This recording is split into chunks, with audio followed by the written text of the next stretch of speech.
上一集，我们拜访了南岛最高峰库克山脉，踏入胡克峡谷，感受冰川湖泊。第一次在低成本露营区过夜，又品尝了纽西兰特有的高山养殖鲑鱼。接下来，我要开车前往但尼丁区，而第一站就是摩尔原石。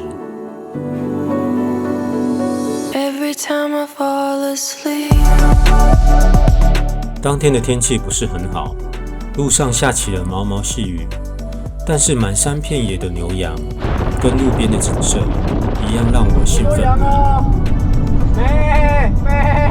刚刚带我们经过一片非常庞大的养殖区，我们又停下来了空拍，然后小孩子跟牛玩一下，玩得非常高兴。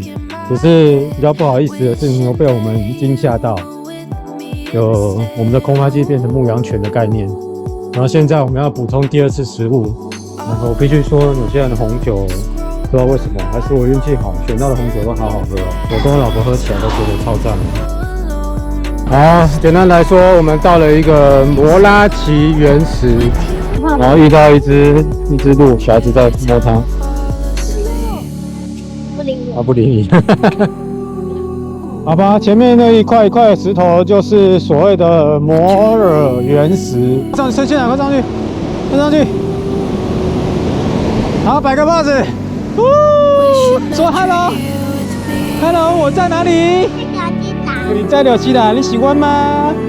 佳佳，好啦。有朋友在问我是如何找到露营场地的，在纽西兰公路旅行不可缺少的就是这个 app Campermate。在 Campermate 里可以依据露营场地的属性分类，里面可以看到旅客的评价。另外，要找停车场、加油站、超级市场，还有各类景点活动，都可以在这个 app 内找到。找到后还可以直接导航到目的地。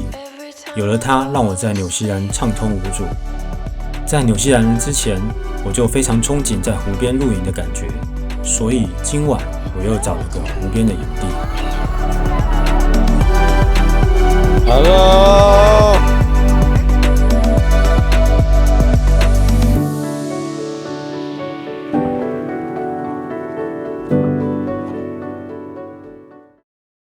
4月12号，7天，总共开了1012公里，1012公里，加了几次油？2次油。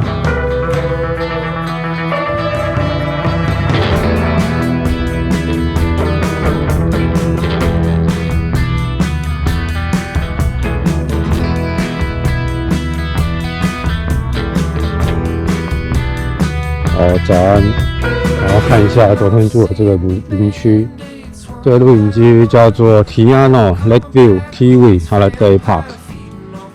总之这个是我们目前睡到最好的营区了，然后环境也干净。喜欢这个营区吗？为什么？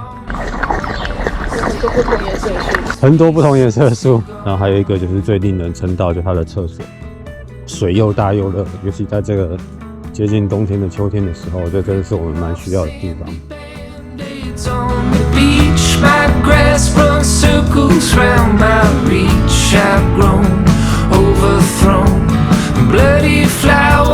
很多人在这里排队买咖啡、吃披萨。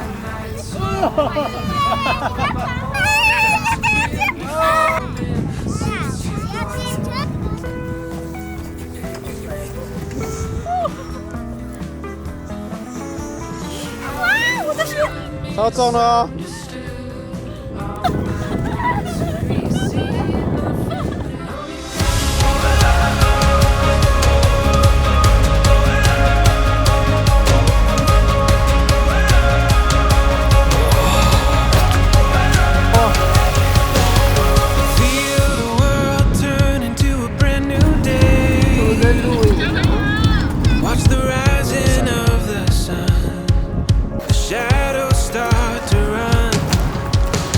要从停车的地方走去游客中心，然后大概要20分钟。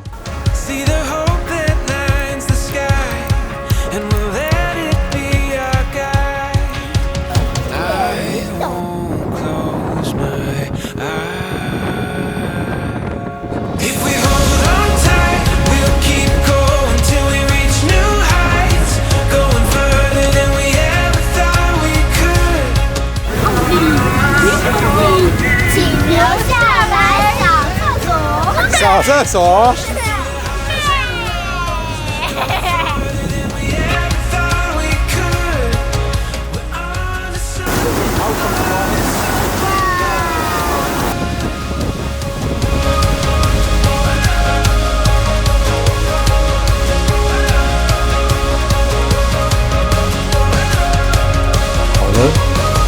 纽西兰公路之旅的第3集就到这，是不是看到很多令人惊叹的美景呢？